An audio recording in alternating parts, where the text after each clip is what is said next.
hecho de que estemos aquí en esta noche es un motivo más para agradecer a nuestro Dios por todo lo que Él ha hecho en favor de nosotros. Amén. Y bueno, la verdad yo personalmente me gozo mucho por nuestro compañero Raúl. Siempre lo he considerado más que un amigo, un compañero de trabajo. Y también por la presencia de su esposa. Nos gozamos, nos alegramos en esta noche. Y qué bueno que no sea, bueno, no sé cuántas veces habrá venido usted acá, pero creo que lo que hace que yo esté acá es como la segunda vez, espero que sean muchas veces más. Siéntase mejor en su casa, amén. Y bueno, no olvidemos seguir orando por los diferentes pastores y líderes de este ministerio Cristo Rompe las Cadenas, para que el Señor siga obrando y se siga glorificando.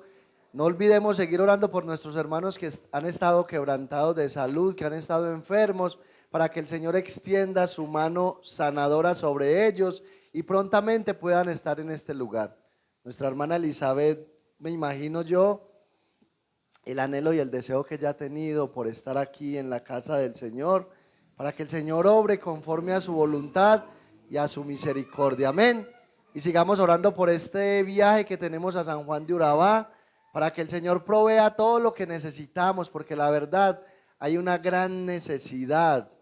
Hay una gran necesidad allá en San Juan de Urabá de que nosotros vayamos a edificar la iglesia. Y bueno, ese es el anhelo que tenemos en el corazón, que sea el Señor proveyendo todo lo necesario para este viaje. Amén. No olvidemos también a don Juan Pablo, para que el Señor le provea lo que él necesita, una verdadera conversión. Siempre lo he dicho y lo diré, que este hombre, llegando a los pies del Señor, puede ser una herramienta poderosa en las manos del Señor. Amén. Como ya lo dijo mi esposa, lo anunció, hoy vamos a seguir con esta enseñanza que ya el pastor ha traído acerca de las últimas 7 palabras del Señor Jesús. En la noche de hoy vamos a estar estudiando la segunda frase, la segunda palabra de las últimas que el Señor Jesucristo pronunció en la cruz del Calvario, y para eso vamos a orar en esta noche. Vamos a orar para que el Señor obre conforme a su voluntad y que el Señor traiga gracia y sabiduría al predicador. Así que les invito a que se pongan sobre sus pies. Vamos a orar. Divino Dios y Padre Santo, en esta noche venimos delante de tu presencia. Te damos a ti toda la gloria y la alabanza. Te damos a ti, Señor, todo el honor y la exaltación. Dios mío, gracias, porque hoy traes a memoria una vez más estas frases, estas palabras tan importantes, tan significativas, no solamente, Señor, para aquellos que las escucharon en este tiempo, Dios mío, no solamente para nuestros primeros hermanos en la fe de la iglesia primitiva, sino que hoy son de vital importancia para nosotros como iglesia. Ayúdanos a comprender el significado de esta segunda frase, Dios mío. Sabemos, Dios de la gloria, que este predicador depende de tu santo y glorioso Espíritu, y por eso me doy en tus manos en esta noche. Ayúdanos a entender, a meditar, a reflexionar y a llevar a la práctica todo cuanto tú hables en esta noche, porque te lo pedimos en el nombre de Jesús. Amén y amén. Pueden sentarse. Como decía ya, en esta noche vamos a mirar esta segunda frase de nuestro Señor Jesucristo, cuando Él dice a uno de aquellos 2 ladrones la siguiente frase: de cierto te digo que hoy estarás conmigo en el paraíso. Escuche esta frase que el Señor Jesucristo dijo, y es bueno que recordemos esto. Lo dijo cuando Él estaba clavado en la cruz del Calvario.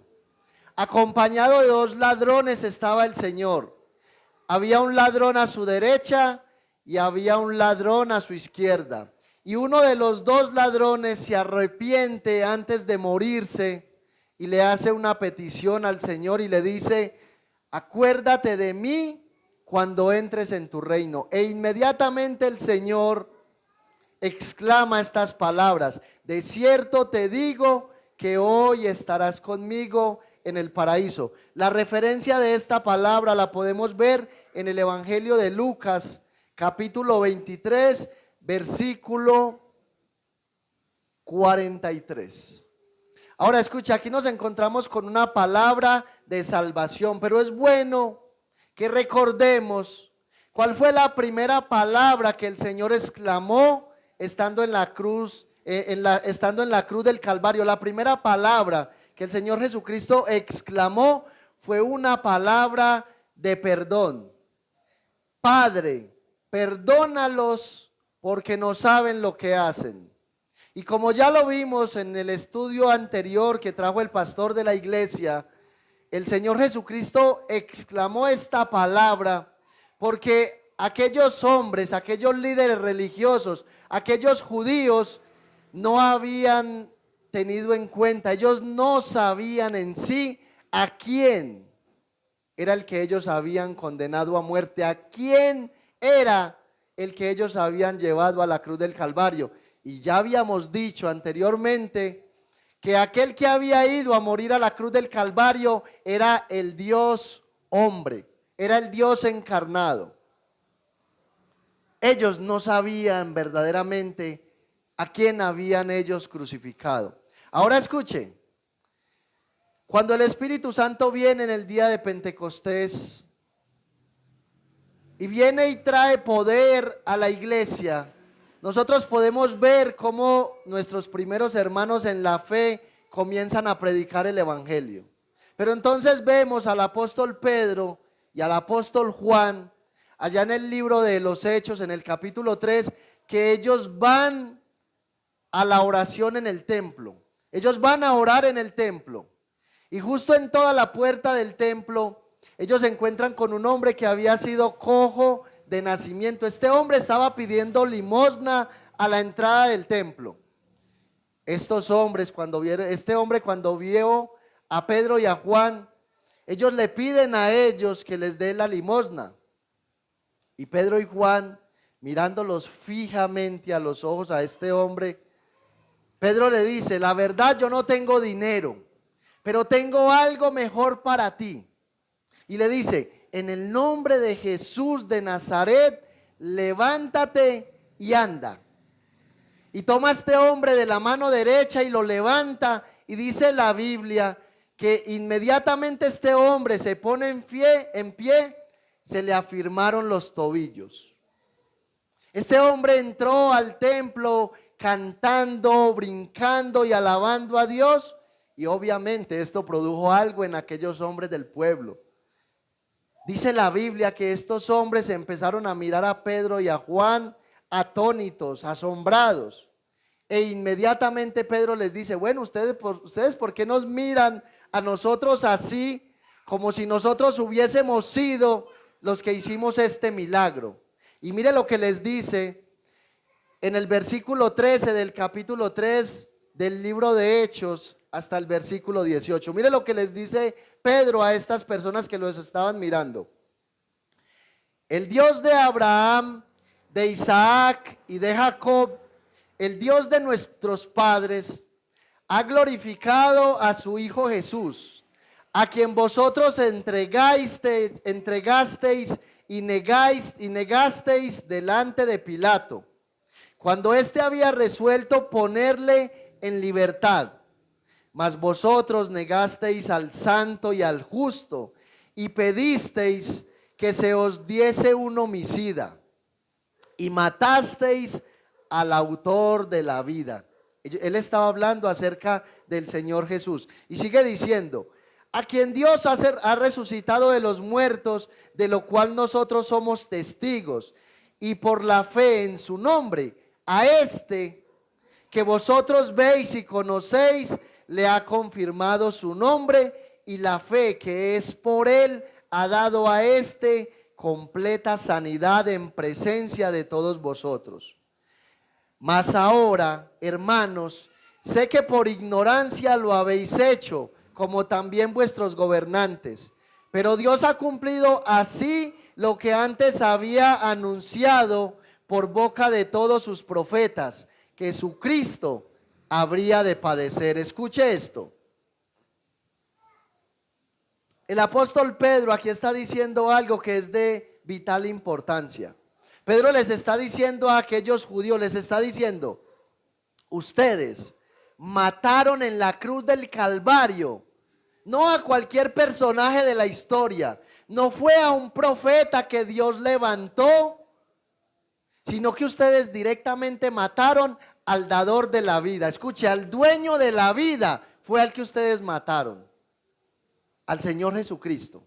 Y les dice: fue por causa de la fe que este hombre puso en el Señor Jesucristo que él está caminando. Y luego les dice, finalizando: yo sé que ustedes lo han hecho por ignorancia, y no solamente ustedes lo han hecho por ignorancia, sino también sus gobernantes. Y finaliza diciendo Pedro algo que es bien importante. Dice: pero Dios ha cumplido así lo que antes había anunciado por boca de todos sus profetas. ¿Qué había anunciado? Que su Cristo habría de padecer. Ahora, esta palabra, escucha, esta palabra que nosotros nos encontramos aquí: de cierto te digo que hoy estarás conmigo en el paraíso. Esta palabra fue pronunciada por el Señor Jesucristo como respuesta a la fe de aquel ladrón arrepentido. Usted puede ver en el versículo 40, mire lo que este hombre dice, el ladrón, en el versículo 40. Respondiendo el otro le reprendió diciendo: ¿ni aún temes tú a Dios, estando en la misma condenación? Nosotros a la verdad justamente padecemos, porque recibimos lo que merecieron nuestros hechos, mas este ningún mal hizo. Versículo 42. Y dijo a Jesús: acuérdate de mí cuando vengas en tu reino. Escucha lo que le voy a decir. Este ladrón, en tan solo unas pocas horas que le quedaban de vida, comprendió la realidad gloriosa que aquellos líderes religiosos, los principales sacerdotes, los escribas y los fariseos no entendieron durante 3 años de ministerio. Escucha, esto es algo impresionante, porque debería de llevarnos a nosotros a reflexionar y decir: ¿qué fue lo que le sucedió a este hombre en la cruz? Este hombre comprendió unas pocas horas antes de morir una verdad que no entendieron los líderes religiosos, los escribas y los judíos en 3 años de ministerio del Señor Jesús. Este ladrón entendió quién era el hombre que había ahí crucificado, el Dios encarnado. Y como respuesta a lo que este hombre dijo en la cruz, el Señor le trae esta gloriosa respuesta: de cierto te digo que hoy estarás conmigo en el paraíso. Pero antes de que nosotros miremos esta palabra, es necesario que nosotros miremos lo que Marcos dice acerca de aquellos malhechores que estaban colgados con Jesús. No podemos olvidar esta escena. Jesús está en medio de 2 ladrones que están crucificados juntamente con él. Mire lo que dice Marcos, allá en su evangelio, en el capítulo 15, versículo 27 y 28, dice: crucificaron también con él a 2 ladrones, uno a su derecha y el otro a su izquierda. Y se cumplió la escritura que dice: y fue contado con los inicuos. Lo que Marcos está diciendo aquí es que junto al Señor Jesucristo clavaron a 2 ladrones, pero era necesario que estos 2 ladrones estuviesen al lado de Jesús. ¿Para qué? Para que se cumpliese la escritura. ¿Cuál fue la porción de la escritura que se cumplió? Lo que Isaías profetizó 700 años antes de que Jesús naciera. Isaías profetizó este acontecimiento 700 años antes de que Jesús naciera, y esto quedó grabado en su libro en el capítulo 53, versículo 12. Mira lo que dice Isaías: por tanto, yo le daré parte con los grandes y con los fuertes repartirá despojos, por cuanto derramó su vida hasta la muerte, y fue contado con los pecadores, habiendo él llevado el pecado de muchos y orado por los transgresores. Isaías vio esto 700 años antes de que Cristo naciera. Vio a Jesús clavado en la cruz, llevando el pecado de los hombres. Dice, llevando el pecado de muchos. ¿Y qué fue lo que hizo el Señor en la cruz? Orar por esos transgresores. Ahí vemos la misericordia del Señor. Ahora, aquí podemos ver en esta escena de la cruz, podemos ver cómo el Padre llevó a cabo su propósito eterno. ¿Cuál fue el propósito del Dios Padre antes de crear la fundación del mundo a causa de la caída de Adán y Eva? Escuche, el Padre sabía que Adán y Eva iban a pecar. Y él sabía que ese pecado iba a ser transferido a toda la raza humana, incluyéndonos a usted y a mí. Dios, desde antes de fundar el mundo y antes de crearnos a nosotros, él ya sabía que Adán y Eva iban a pecar. Y Dios sabía que ese pecado de Adán y Eva iba a ser transferido a toda la raza humana, incluyéndonos a usted y a mí. Por eso determinó enviar un Salvador. Dios el Padre determinó enviar un Salvador, al Señor Jesucristo, escuche, el cual viviría la vida perfecta que ninguno de nosotros podría vivir. Ningún ser humano podía cumplir la ley a cabalidad. Ninguno de los seres humanos, desde Adán hasta usted y yo, podíamos llevar perfectamente la ley sin pecar. ¿Cuál era la consecuencia que nosotros hubiésemos tenido que llevar si Cristo no hubiera venido a salvarnos? Usted y yo hubiéramos ido al infierno. Hubiéramos sido totalmente merecedores de ir al infierno. De hecho, lo somos. Somos merecedores de ir al infierno, todos sin excepción alguna. Por eso Dios, el Padre, determinó enviar un Salvador para que Él llevara esa vida perfecta, sin pecado, que usted y yo no podíamos llevar, y nos librara con su muerte de ir a una eternidad en el infierno. Pero para que esto sucediera, escuche, para que esto sucediera de manera perfecta, Cristo tendría que convivir con los pecadores en un cuerpo humano. ¿Para qué? Para identificarse plenamente con ellos y ser tentado en todo como cada uno de nosotros.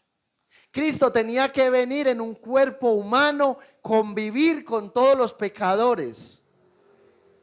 Esto es lo más glorioso del Evangelio. Cristo convivió con los pecadores y no pecó. Cristo fue tentado en todo, como todos los seres humanos, y no pecó. Eso es algo glorioso, esto es algo espectacular. Por eso tenemos que entender que el que había en la cruz del Calvario era el Dios todopoderoso encarnado. Él tenía que identificarse plenamente con los pecadores. Por eso es que nosotros lo vemos allá en el río Jordán, cuando Jesús viene donde Juan el Bautista para ser bautizado.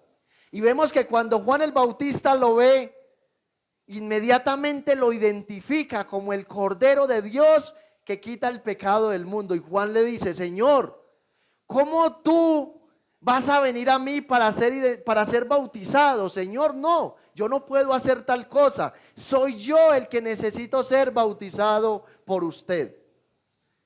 ¿Y cuál es la respuesta de Jesús a Juan el Bautista? Le dice: deja que cumplamos toda justicia. En otra palabra, lo que Jesús le está diciendo es: Juan, yo necesito identificarme plenamente con los pecadores en el bautismo para luego identificarme con ellos plenamente en la cruz.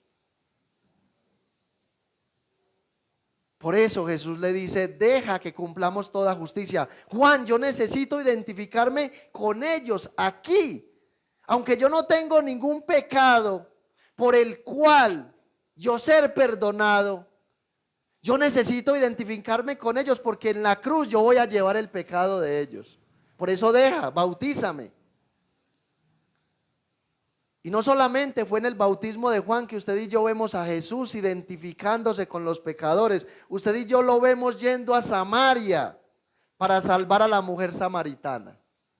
Usted y yo vemos a Jesús yendo hasta la ciudad de Gadara, hasta los sepulcros. ¿Para qué? Para salvar al endemoniado gadareno.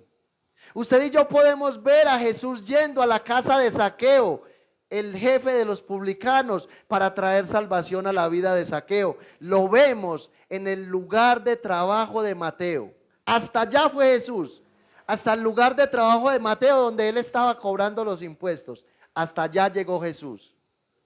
Ahora escuche lo que le voy a decir. Usted no ve a Jesús yendo a buscar a los escribas y los fariseos. Jesús se identificó plenamente con los pobres, con aquellos que se consideraban a sí mismos pecadores. Ahí vemos a Jesús identificándose plenamente con los trabajadores. Lo vemos yendo al lugar de trabajo de Mateo. Escuche, uno de los hombres más odiados por los judíos. Y finalmente vemos cómo elige la compañía de dos ladrones antes de exhalar su último aliento de vida. ¿No le parece algo espectacular y tremendo esto? Jesús durante todo su ministerio se identificó plenamente con los pecadores. Y lo vemos en la cruz del Calvario, antes de exhalar su último aliento de vida, al lado de dos malhechores. ¿Y por qué pasó eso? Porque así, de esta manera, el Padre manifestó su deseo de salvar pecadores hasta el final.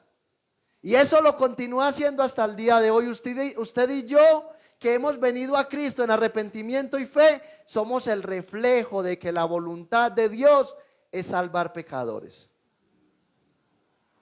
Por eso es que el Señor Jesucristo, aquí en el Evangelio de Lucas, en el capítulo 19, versículo 10, dice: porque el Hijo del Hombre vino a buscar y a salvar lo que se había perdido.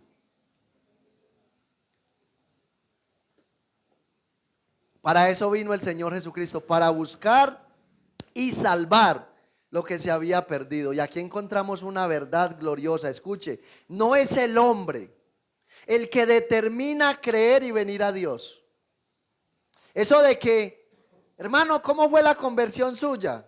No, yo sentí el deseo, yo sentí el anhelo en el corazón, y yo desde pequeñito, yo anhelaba entregarle mi vida a Dios. ¿No ha escuchado usted esa canción que suena muy bonito, pero es una total mentira? Que dice que yo te llevo desde niño muy adentro, te encontraba en el pájaro y la flor. Es un poema muy bonito, pero no es verdad. Usted y yo desde pequeños manifestamos una rebelión abierta contra Dios. ¿Quiere ver esa realidad? Mire su hijo de 4 o 5 años y se dará cuenta. Mírelo cuando es un bebé inocente, parece un angelito, pero cuando pasa de los 2, 3 años, parece como que le empiezan a salir 2 cuernitos. Es la realidad. Todos los seres humanos somos inclinados al mal. Ningún ser humano en sí mismo tiene la capacidad de buscar a Dios. Eso es una mentira. No es el hombre el que determina creer y venir a Dios, es Dios el que determina buscar y salvar al pecador. Esa es la gran realidad. Escuche, solamente observemos la escena que nos ofrece el versículo 39 aquí en el Evangelio que estamos mirando de Lucas. Escuche, mire la escena que nos presenta Lucas aquí en el versículo 39. Dice: y uno de los malhechores que estaban colgados le injuriaba diciendo: si tú eres el Cristo, sálvate a ti mismo y a nosotros. Uno de los dos le estaba injuriando al Señor, o sea, se estaba burlando de él, le estaba reclamando: bueno, si verdaderamente usted es el Cristo, sálvese usted mismo y sálvenos a nosotros. Y vemos inmediatamente que el otro ladrón le reprocha. Y uno diría: ¿cómo? Entonces aquí nos encontramos con un ladrón bueno y un ladrón malo. Uno que creía y uno que no creía, pero no, nosotros tenemos que mirar el concepto general de la Biblia. Resulta que aquí Lucas no nos muestra el panorama completo, pero si usted va al Evangelio de Marcos, que narra exactamente la misma escena, Marcos nos dice que ambos le injuriaban.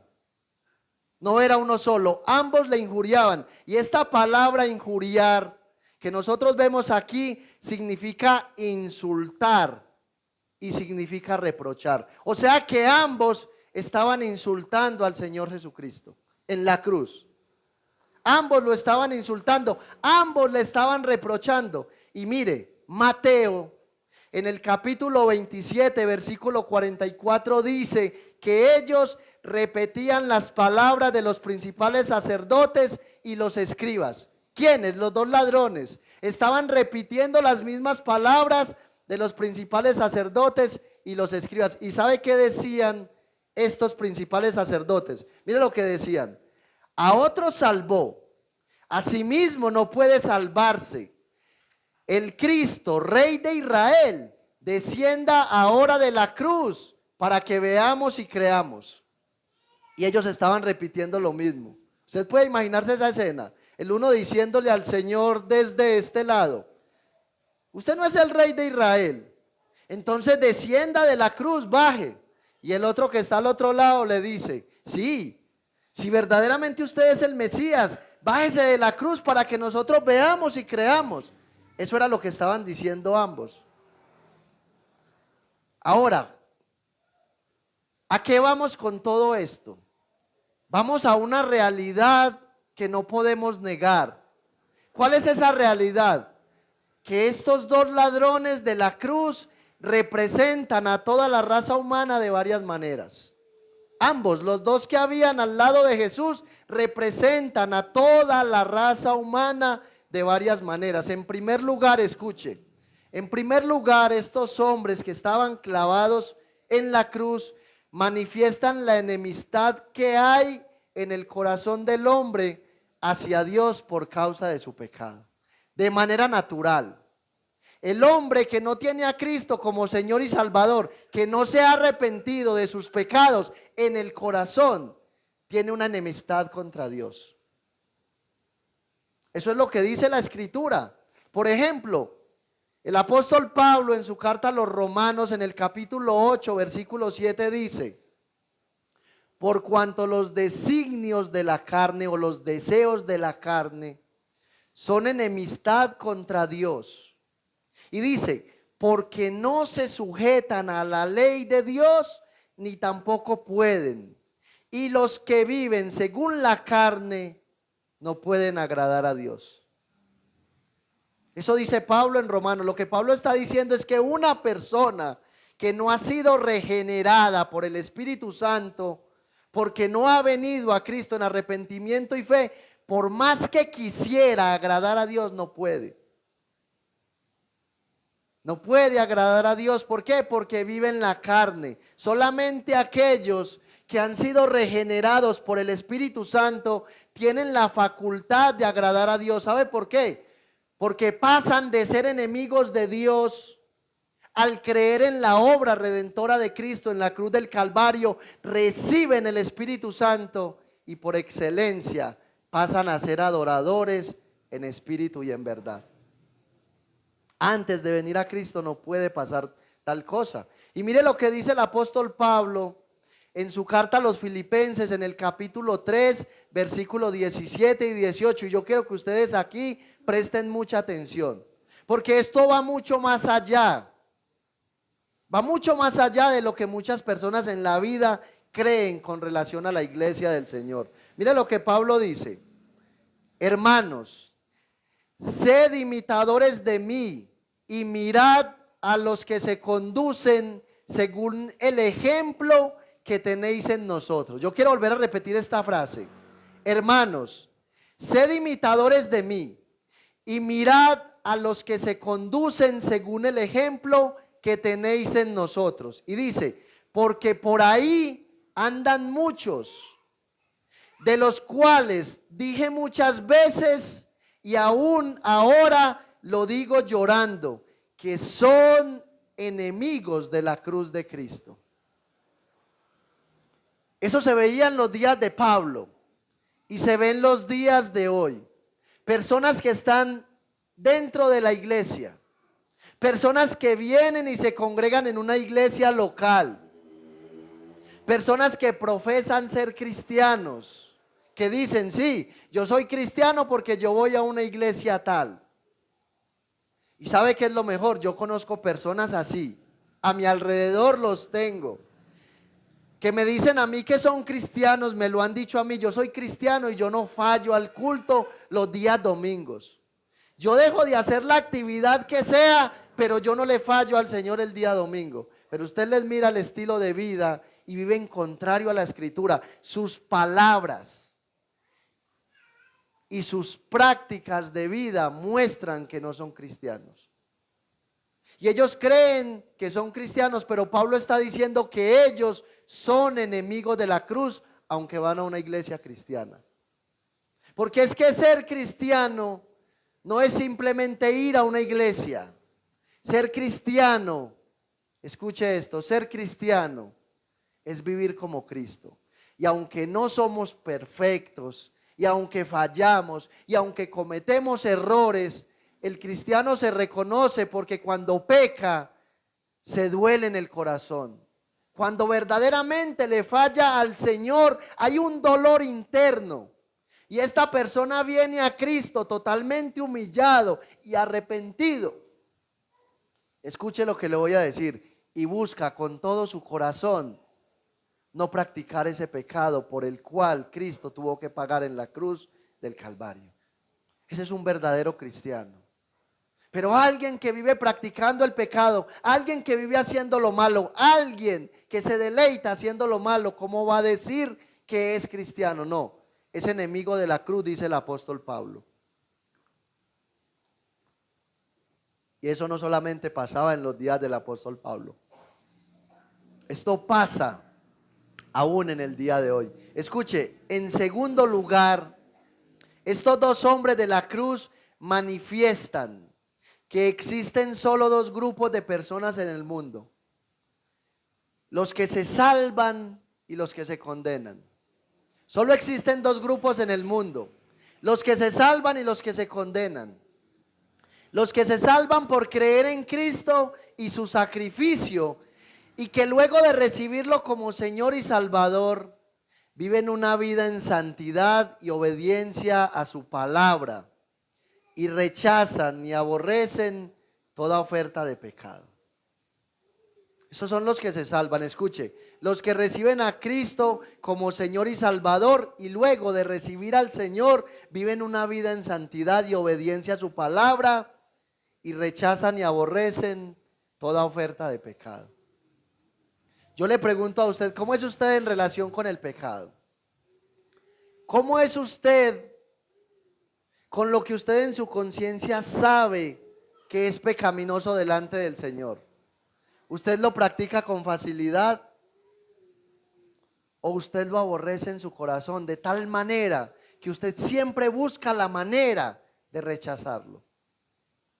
Y existe el otro grupo, los que se pierden por rechazar al Señor. Escuche, los que se pierden por rechazar al Señor y vivir sus vidas a su manera, rechazando su sacrificio y viviendo sumergidos en el pecado, como dice el apóstol Juan en su evangelio, en el capítulo 3, versículo 18. Escuche lo que dice Juan: el que en él cree, hablando del Señor Jesucristo, dice, el que en él cree no es condenado, pero el que no cree ya ha sido condenado, porque no ha creído en el nombre del unigénito Hijo de Dios. Dice, el que en él cree no es condenado, pero el que no cree, dice, ya ha sido condenado. Escuche, esto es como si Dios, y obviamente cuando digo como si Dios, lo estoy diciendo de manera afirmativa. Es como si Dios, desde la eternidad pasada, ya decretó que todos aquellos que no creen en el Señor Jesucristo están condenados desde aquí. No está diciendo este texto que los que no creen en Cristo van a ser condenados. No, la Biblia declara, decreta que ya aún aquí están bajo condenación. Y por eso es que el escritor de los Proverbios dice que Dios está airado todos los días contra el pecador. Usted puede imaginarse, escuche, esto no es algo que está en el ser humano, porque no es propio del ser humano, pero usted puede imaginarse si usted tuviera la facultad y el poder de usted mirar a Dios y mirar la manera como Dios lo observa, usted que no ha venido a Cristo en arrepentimiento y fe, y usted pudiera mirar la magnitud de la ira de Dios en contra de usted por rechazar al Señor Jesucristo. Yo estoy seguro que si eso estuviera en las manos de aquellos que no se han convertido de verdad, vendrían humillados, sometidos al señorío del Señor Jesucristo. Muchos hoy están experimentando eso en el infierno. Otros que aún tienen la oportunidad y no se van a arrepentir, lo van a experimentar un día y ya no va a haber tiempo de escapar. Allá en el infierno no va a haber tiempo para una oración de fe. Allá en el infierno no va a haber tiempo para decirle al Señor, Señor, perdóname. Eso es ahora que estamos en el tiempo de la gracia. Por eso mi consejo, si usted hoy aún no ha recibido al Señor Jesucristo, es que escape de la ira venidera. El Señor Jesucristo, hablando acerca del infierno, dice que ese lugar es un lugar de tormento. Dice el Señor, donde el gusano de ellos no muere y el fuego nunca se apaga. Y la gran mayoría de intérpretes de la Biblia están de acuerdo que ese gusano que no muere es la conciencia.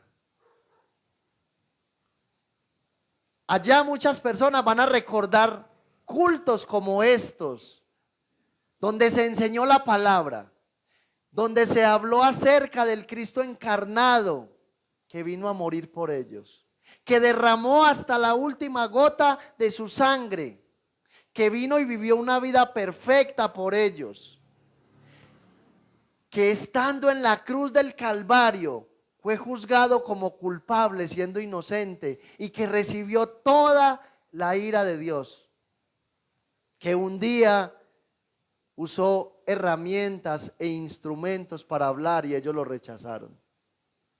Eso siempre va a estar en el recuerdo de aquellos que se pierden. Y yo espero que este no sea el caso suyo. Yo espero que usted en esta noche sea movido por el Espíritu Santo de Dios y usted pueda venir rendido, humillado, sometido a los pies del Señor Jesús. Que usted en esta noche reciba el sacrificio de Cristo en la cruz del Calvario. Yo soy sincero y soy consciente de que muchas personas no se han acercado al Señor Jesucristo, no han venido a Cristo en arrepentimiento y fe porque ven un evangelio que no existe, porque muchas personas les han mostrado un evangelio que no existe, porque han visto el ejemplo de personas que viven amargadas y dicen que son cristianos. Pero ¿sabe algo? Se lo puedo decir con toda la autoridad de la Escritura y desde mi propio ejemplo, desde mi propia experiencia, le puedo decir que ser cristiano, que seguir a Cristo, que vivir una vida en santidad, que amar a Dios por encima de todas las cosas, es la aventura más extraordinaria y más gloriosa que un ser humano puede experimentar sobre la tierra.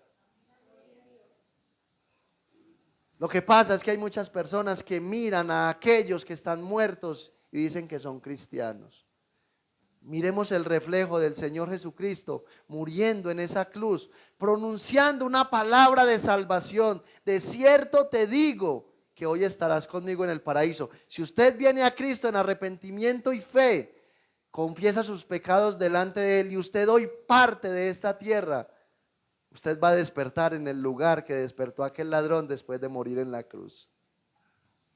Pero si usted rechaza al Señor Jesucristo y usted muere sin arrepentimiento, usted tendrá que experimentar toda la ira de Dios, la ira que Dios el Padre descargó sobre Cristo y que usted no quiso recibir por fe. Usted tendrá que experimentarla en el lugar de condenación. Yo espero verdaderamente que hoy como iglesia podamos meditar, porque no hemos ni siquiera tocado esa palabra que el Señor Jesucristo pronunció. Pero antes de ir allá es necesario que usted y yo comprendamos esto. En nuestra próxima enseñanza, si el Señor permite, vamos a mirar la conversión de aquel pecador, que de hecho es algo extraordinario, es algo sobrenatural, es algo maravilloso. Y las palabras del Señor Jesús, esta palabra que el Señor Jesús dijo a este ladrón, yo espero verdaderamente que podamos terminar en la próxima enseñanza, pero si no, no tenemos afán. ¿Qué es lo que nosotros necesitamos? Llevar a la práctica todo lo que el Señor nos ha dicho en esta noche, amén. Así que les invito a que se pongan sobre sus pies y vamos a orar y vamos a darle gracias al Señor. Bendito Dios y Padre Santo, te damos gracias una vez más por tu palabra. Dios mío, te damos toda la gloria y el honor solo a ti. Gracias por esta palabra que es viva y eficaz. Gracias por esta palabra que levanta al caído. Gracias por esta palabra, Señor, que despierta al que está dormido. Esta tu palabra predicada, Señor, que tiene la capacidad de traer vida a un muerto, Señor. Esta tu palabra, Dios mío, que tiene la capacidad de traer sanidad al que está enfermo, Señor. Gracias. Yo oro, Señor, por este pueblo, por todos aquellos que en esta noche tú has traído a este lugar. Señor, si alguno de los que está aquí en esta noche no ha venido a Cristo en arrepentimiento y fe, yo te pido que hagas esa obra a través de tu Santo Espíritu, que tú le convenzas de que es pecador, que tú le convenzas de que te ha ofendido, que tú le convenzas de la necesidad de un Salvador, que tú le convenzas de la necesidad de ser limpiado por la gloriosa sangre de nuestro Salvador. Bendice, Señor, la iglesia. Aquellos, Señor, que han estado fríos e indiferentes, Señor, a través de este mensaje, sacúdelos, Señor. Que ellos puedan ver que no es tiempo de jugar al cristianismo, que ellos puedan ver esta realidad gloriosa, que ellos puedan contemplar que aquel que fue clavado en la cruz fue directamente el que les dio la vida a ellos, pero que la entregó por amor a ellos, para salvarlos de la ira venidera, Señor. Aquellos, Dios mío, que aún han de escuchar próximamente este mensaje por medio del canal, yo te pido que trabajes en el corazón de ellos, sean inconversos o sean creyentes, para que hagas la obra completa y perfecta en ellos, Señor. Bendice esta iglesia, llévala en paz y en seguridad a sus hogares, Señor, pero permítenos a todos como iglesia meditar, reflexionar en estas palabras, Señor, y llevarlas a la práctica por amor a ti, que nos amaste primero y te entregaste por amor a nosotros. Gracias yo te doy, Señor, y en esta noche quedamos en tus manos, Padre, para la gloria de tu santo nombre, en Cristo Jesús. Amén y amén. Dios les bendiga, Dios les guarde. Feliz noche para todos.